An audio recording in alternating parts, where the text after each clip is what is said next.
Olá, olá, pessoal. Sejam todos muito bem-vindos aqui ao nosso canal Pode Tudo comigo, Alessandro Moreno. Este vídeo tem por objetivo esclarecer algumas perguntas que me foram enviadas acerca de questões de ordem penal e processuais a despeito de fatos, ora eh, não podendo se tornar mais claramente público e notório para vocês. Mas vamos falar sobre um indeferimento em caráter preliminar de queixa-crime e por que às vezes o Ministério Público ele se posiciona pelo indeferimento. Quais são os amparos, eh, vamos dizer, processuais que levam o Ministério Público a se posicionar, a indeferir essa queixa-crime. Estou aqui nas minhas mãos com o vadimeco. A partir do artigo 41, a gente pode compreender um pouco como que o ordenamento jurídico brasileiro ele é muito coeso e os institutos penais e até processuais estão em uma interrelação, isto é, em consonância, para que a gente possa entender de fato como funciona o próprio Código de Processo Penal. Diz assim o artigo 41. A denúncia ou queixa, referindo-se à queixa-crime, conterá a exposição do fato criminoso, com todas as suas circunstâncias, a qualificação do acusado ou esclarecimentos pelos quais se possa identificá-lo, a classificação do crime, quando necessário, e o rol das testemunhas.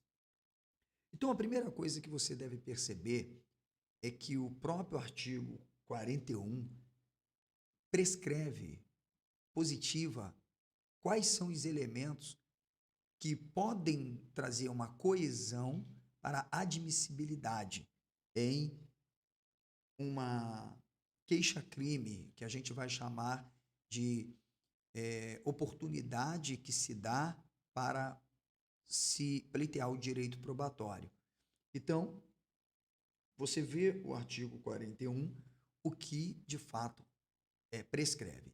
Se uma queixa-crime ela não contém elementos mínimos, principalmente de que a conduta descrita, acusada, seja tipificada e antijurídica, não meras ilações, forçações de, de imputações criminosas, isto pode, no âmbito do próprio processo, soar também infracional ou criminoso diretamente, porque é uma ofensa ao próprio Estado, tá? É o chamado assédio jurídico, quando alguém inventa crime para se esquivar de responder em ação independente, como na esfera civil ou criminal, faz-se uma manobra para tentar, na verdade, protelar uma ação contrária em resposta ao agravo,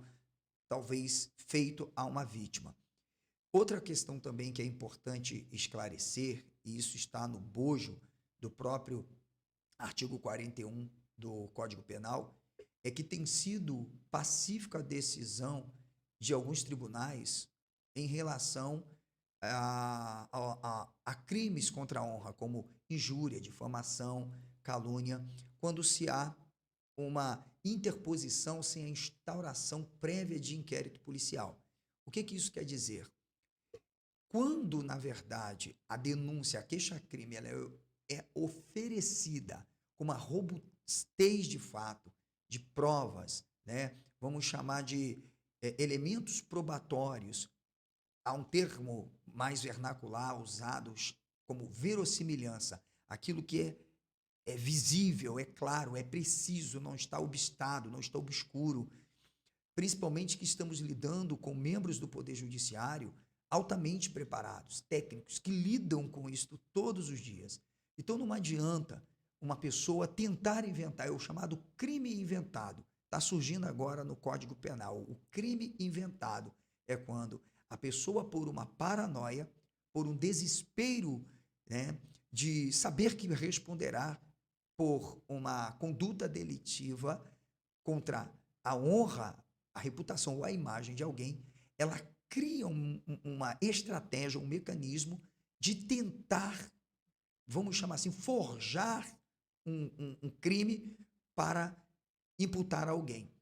Então, quando, na verdade, esse direito probatório que é garantido, tá, ele não vem ancorado com uma robustez de elemento, de informações suficientes, tá? Ainda, veja, se, vamos dizer, numa petição inicial, em que se requeira a condenação de um querelado por determinados crimes, isto não vem de um inquérito policial, ou seja, se a própria peça em si ela não traz as informações necessárias, sobretudo que é da acusação, onde tem que haver elemento probatório. Eu não posso achar que uma conduta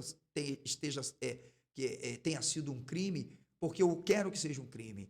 Né? Você tem o qualificado, você tem, na verdade, o tempo, a temporalidade do fato, você tem a antijuricidade do fato, você tem hipóteses que envolvem tudo isso, como, por exemplo, nos crimes contra a honra, ânimos narrandi, ânimos criticandi. Nem tudo que se está falando e como se está falando é configurado crime. Então, este é o primeiro problema. Outra questão é quando querem falar de assédio jurídico. O assédio jurídico comete quem forja de fato e usa desse direito demasiadamente, tá? E de forma, vamos chamar, totalmente litigante para tentar prejudicar alguém.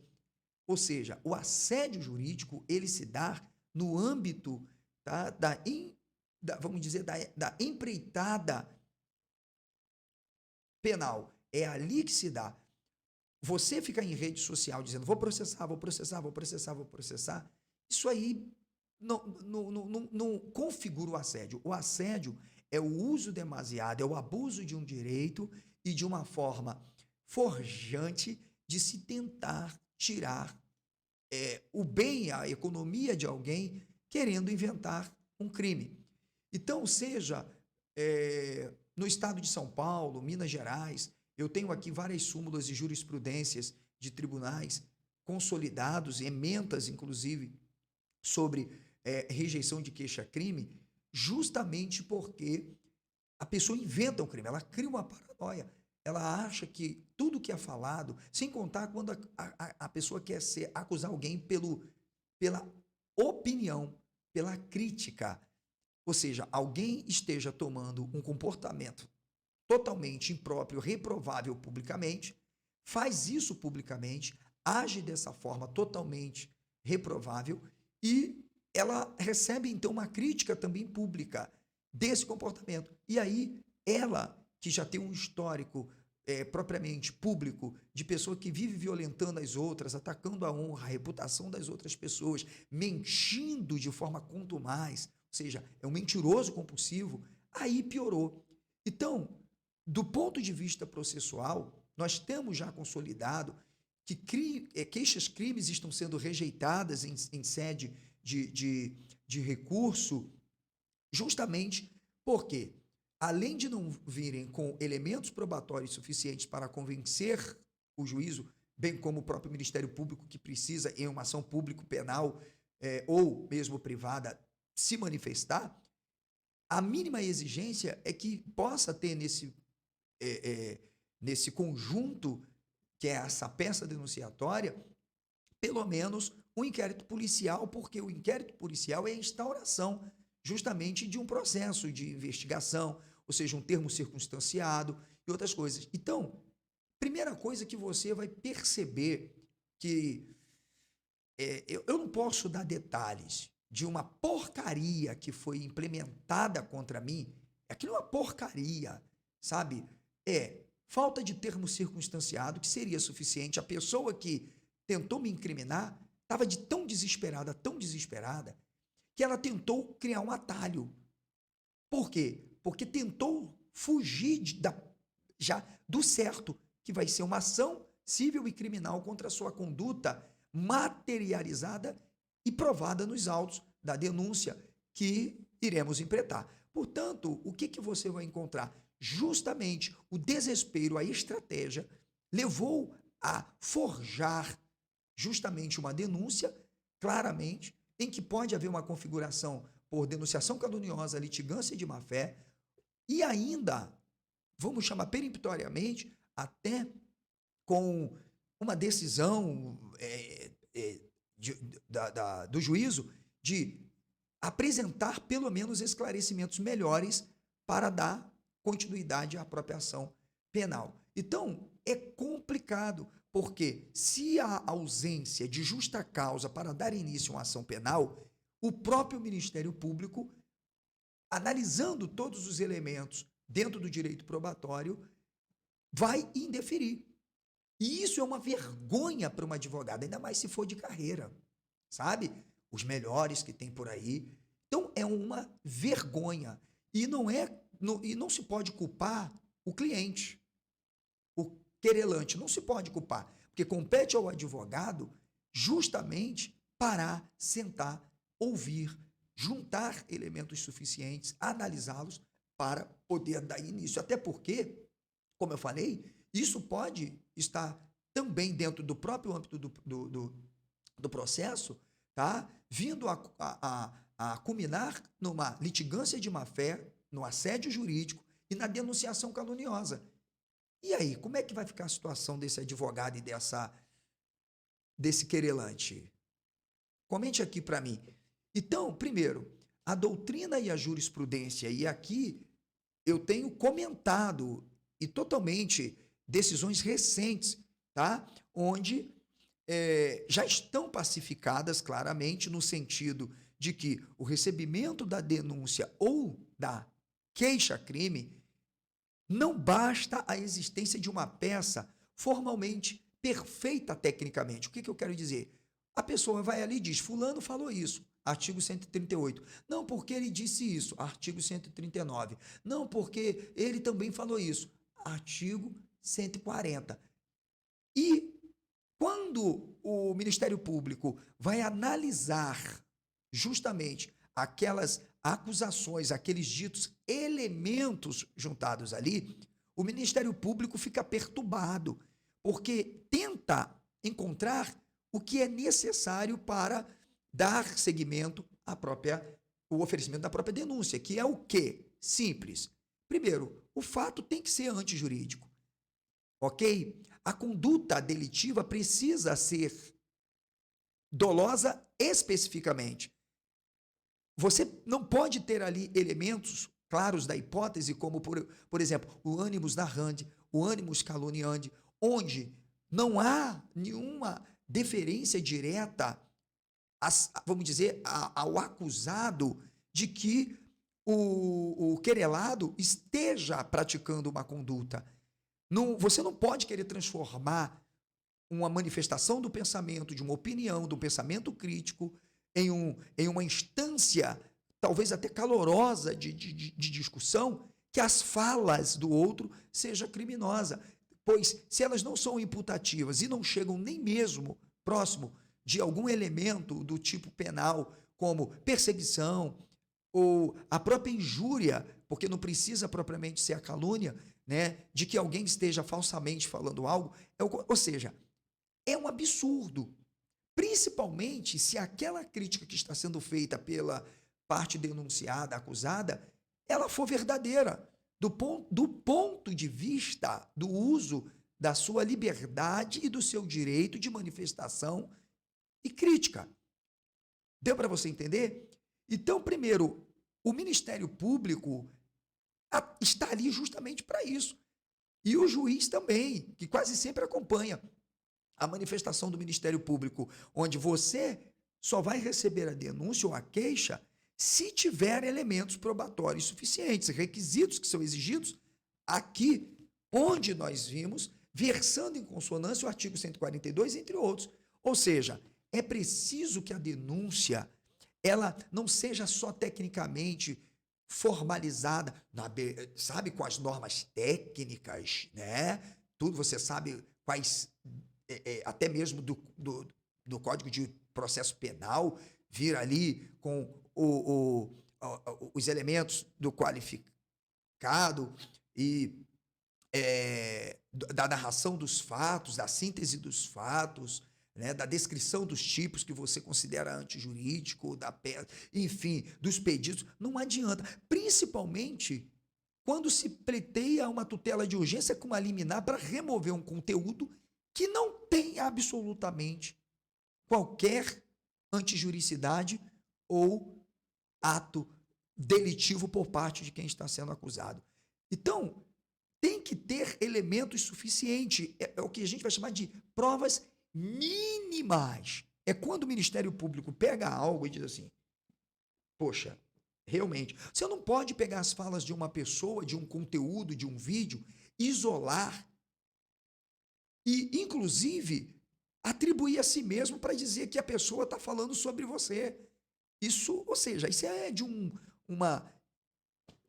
Eu preciso me segurar aqui para não falar isso, porque para quem é portador da OAB, isso chega a ser uma vergonha, sabe? Eu confesso, eu teria vergonha. Então, é preciso, sem esse elemento probatório que espera-se o Ministério Público que seja idôneo, não se pode aquilatar de alguma forma, como diz aqui o próprio Código de Processo Penal, a existência ou não, inclusive do próprio pedido. Infomos bonus iuris, a fumaça do bom direito, pois se tenta convencer o juízo de que tem de fato, sabe, olha, eu estou mesmo precisando, sabe, é a fumaça do bom direito, está aqui, eu estou exercendo isso, e o próprio periculo imora. Ou seja, eu quero que você exclua um conteúdo porque simplesmente eu me senti chateada, a carapuça serviu para mim. Vocês estão conseguindo entender? Então, se não há nos autos qualquer peça de informação comprobatória, pelo menos, se o indivíduo tivesse procurado uma delegacia, vamos dizer, e aberto mas por que não fez? É simples.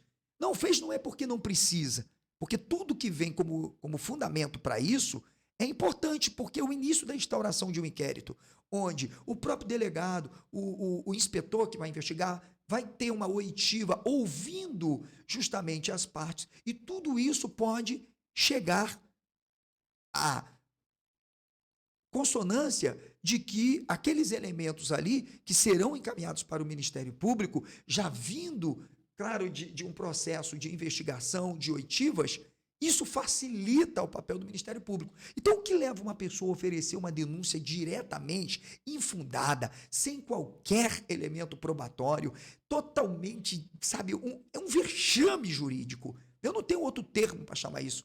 É um vexame jurídico. Veja, eu que estou com um curso trancado, observe, né? Não conseguiria produzir algo tão feio, tão vergonhoso como o que eu tive conhecimento, mesmo antes da intimação sobre o processo. Porque eu não acho que não vou precisar nem ser intimado se continuar do jeito que está. Entende? Então chega a ser vexatório. Eu entregaria minha carteira na OAB, eu sou sincero. Eu faria isso. Entende?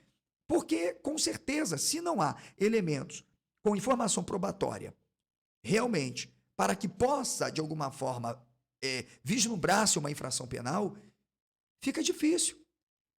A pessoa simplesmente, de forma unilateral, vai ali, começa a alegar um monte de coisa, como se o Ministério Público fosse a casa da mãe Joana, como se um juiz estivesse de férias, sabe, em um gabinete, e chega ali para ele 11, 10, 20 laudas, onde ele vai ficar lendo aquele monte de bagunça, e ele fala, não, peraí, eu não estou compreendendo nada disso aqui, vamos ver o parecer do próprio Ministério Público primeiro, porque esse negócio aqui está difícil, né? Está meio complicado. E aí o que o Ministério Público faz? Não, olha, vamos tentar ver se a gente consegue dar uma oportunidade para a parte acusatória, né? Tentar explicar. E aí a coisa vai complicar mais ainda. Porque, como dizia minha mãezinha, a merda quanto mais mexe, mais fede. Quanto mais tenta se mentir, mais se descobre a mentira. Quanto mais se tenta inventar e criar crimes, forjar crimes para imputar um ato delitivo a alguém, crimes de opinião, crimes de liberdade de consciência e manifestação, né? Onde uma pessoa se expõe publicamente com uma metralhadora de bosta, atirando para tudo quanto é lado, imputando crimes às pessoas ou outras questões a mais, injuriando, perseguindo, né?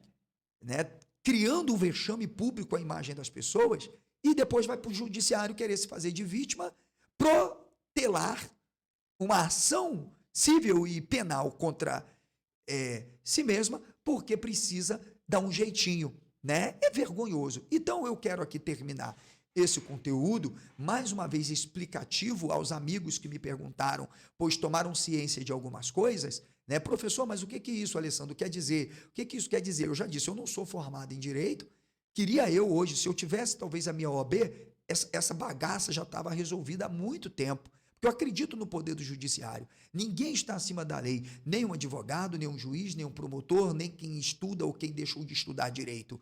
Entende? Agora, quando temos conhecimento de como devemos nos portar como cidadãos, sabe, diante de um Estado democrático de direito que nos garante de fato o mínimo de garantias quando estamos numa situação dessa, é o conhecimento.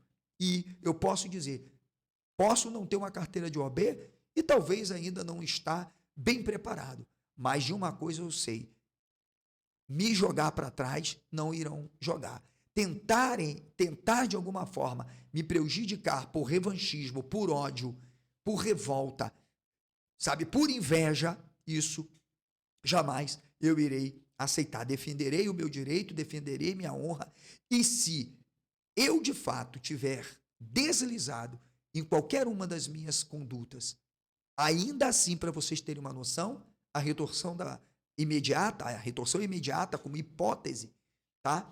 Ela excludente justamente da punidade. E por um simples fato, claro, que quem veio provocando levou alguém a se manifestar de uma maneira sem a qual a ação jamais teria se manifestado. Então, eu estou preparado para ir até onde for para defender minha reputação, a minha honra, a honra da minha esposa diante de ataques violentos que implementaram contra a minha vida. Não queria que chegasse nisso, mas os danos materiais, financeiros, sobretudo, acima de tudo, moral, entende? Eu buscarei no mais amplo exercício do meu direito. E aí a coisa vai inverter.